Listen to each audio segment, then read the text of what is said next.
श्री शक्ति नमः। ओम श्री शक्ति नमः। ओम श्री शक्ति नमः। ओम श्री शक्ति नमः। अथ पंचदशो अध्याय सूर्य की गति का वर्णन। श्री नारायण बोले, हे नारद, अब मैं सूर्य की उत्तम गति का वर्णन करूंगा। शीघ्र मंद गतियों के उत्तम गति का वर्णन करूंगा। शीघ्र मंद गतियों के द्वारा सूर्य का गमन होता है। हे सूर्य श्रेष्ठ, सभी ग्रहों के 3 ही स्थान है। वे स्थान जालडगव, ऐरावत तथा वैश्वान, जिसमें जालडगव मध्य में, ऐरावत उत्तर में तथा वैश्वानर दक्षिण में यथार्थ निर्दिष्ट किए गए हैं।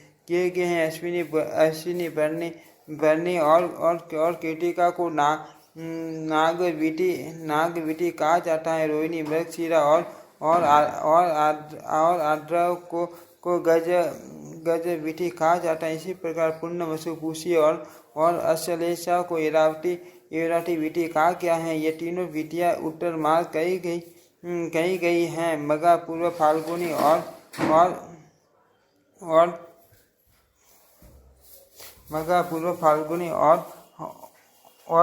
उत्तर फाल्गुनी को आश्वी विटी माना गया है। हस्त, चित्ता तथा स्वाति को गोविटी कहा गया है। और इसी प्रकार ज्येष्ठा, विशाखा तथा अनुराधा को जारडगविटी कहा गया है। इन तीनों विटियों को मध्य मार्ग कहा गया है। मूल पूर्वाषाढ़ और उत्तराषाढ़ अविटी नाम से पुकारी जाती हैं। श्रवण, धनिष्ठा और शतभिषा को माघी विटी कहा जाता है। और इसी तरह पूर्वा भाद्रपद, उत्तरा भाद्रपद और रेवती वैश्वानरी ही विटी के नाम से प्रसिद्ध है।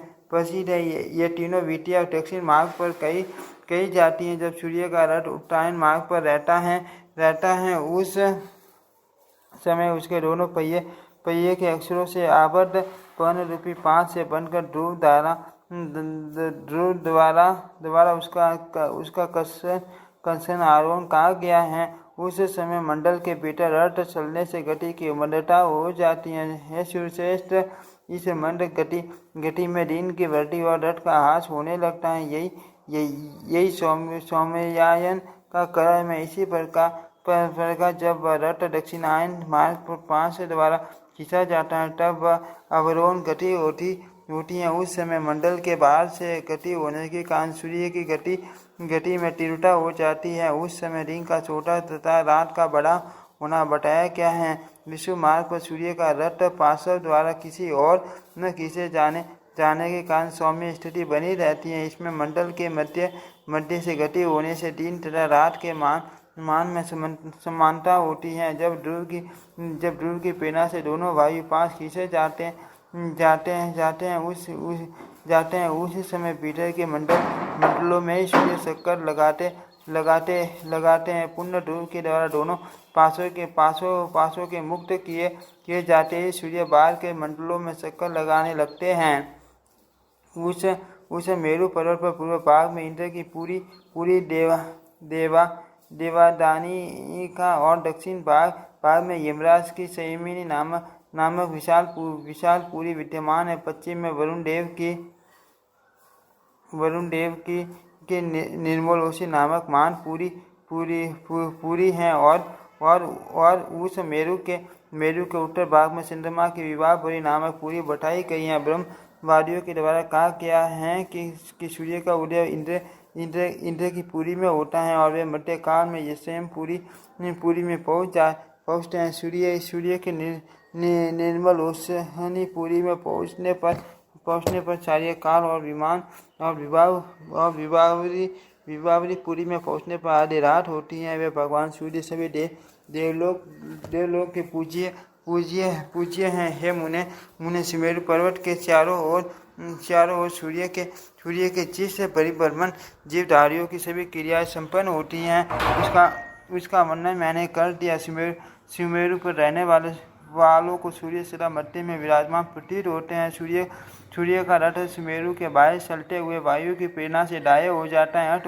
अट उदय उदय तथा अष्ट समयों में सर्वदा वह सामने ही पड़ता है। हे देव ऋषि, सभी दिशाओं तथा विदिशाओं में रहने वाले जो लोग सूर्य को जहाँ देखते हैं उनके लिए वह सूर्योदय है, तथा जहाँ सूर्य छिप जाते हैं वहाँ के लोगों के लिए वह सूर्यास्त माना गया है। सर्वदा विद्यमान रहने वाले सूर्य का न तो उदय होता है और न अस्त ही होता है। उनका दर्शन तथा दर्शनी उदय और अस्त नाम से कहा गया है। जिस समय सूर्य इंद्र आदि की पुरी में पहुँचते हैं उस समय उनके प्रकाश से तीनों लोग प्रकाशित होने लगते हैं। दो विकर्ण उनके तीन कोण तथा दो पुरिया सब में सूर्य की किरण से प्रकाश फैल जाता है। संपूर्ण द्वीप और वत्स सुमेरु के उत्तर में स्थित है। जो लोग सूर्य को जहाँ उदय देखते हैं उनके लिए वही पूर्व दिशा कही जाती है। उसके वाम भाग में मेरु पर्वत है, ऐसा सुनिश्चित है।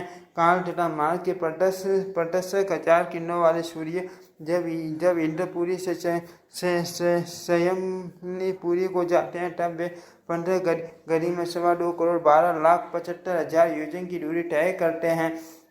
इसी प्रकार षष्ठ नेत्रों वाली काल चक्रात्मक सूर्य काल ज्ञान करने के लिए वरुण लोक, चंद्र लोक तथा इंद्रलोक लोक का भ्रमण करते हैं। चंद्रमा आदि अन्य आकाशचारी जो भी ग्रह हैं वे नक्षत्रों के साथ उदय तथा अस्त होते रहते हैं। इस प्रकार भगवान सूर्य का वेद में रथ एक मिनट में 34 लाख 800 योजन चलता है। पर्वत नामक वायु के प्रभाव से वह तेजस्वी काल चक्र चारों दिशाओं में स्थित चारों पुरियों पर से घूमता रहता है। सूर्य के रथ के एक चक्के में 12 अरे 3 धुरियाँ तथा 6 नोमियाँ हैं। विद्वान लोग उस चक्के को 1 संवत्सर की संख्या प्रदान करते हैं। इसे रथ की दूरी का एक सिरा सुमेरु पर्वत के शिखर पर और दूसरा मानुसर पर्वत के शिखर पर स्थित है।